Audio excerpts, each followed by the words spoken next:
ఆది పురుషుడు, సృష్టికి ముందున్న శాశ్వత మూలం.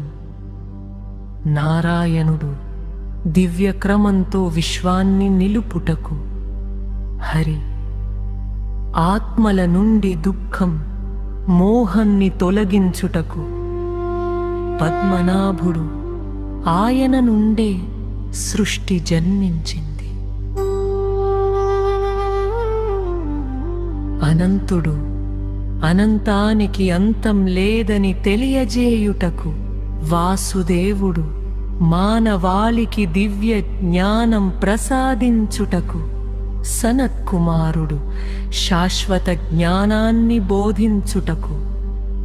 వరాహుడు, భూమిని వినాశనం నుండి రక్షించుటకు. నారదుడు,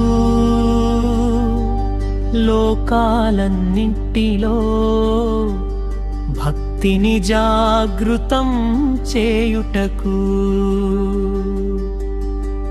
నరుడు, క్రమశిక్షణతో కూడిన ఆధ్యాత్మిక బలాన్ని చూపుటకు.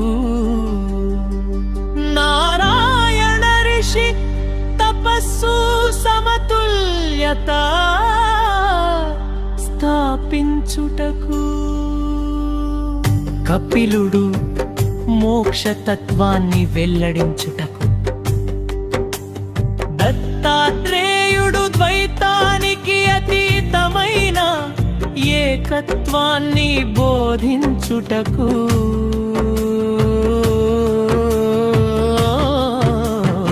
యునుడు, పవిత్ర యజ్ఞక్రమాన్ని రక్షించుటకు.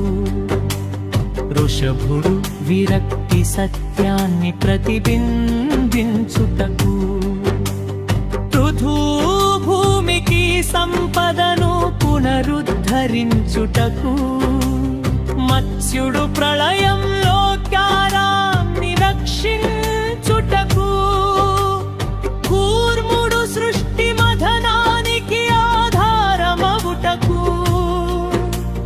ధన్వంతరి, ఆరోగ్యం అమృతాన్ని ప్రసాదించుటకు.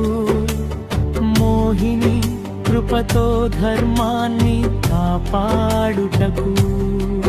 నరసింహుడు, నిజమైన భక్తిని రక్షించుటకు.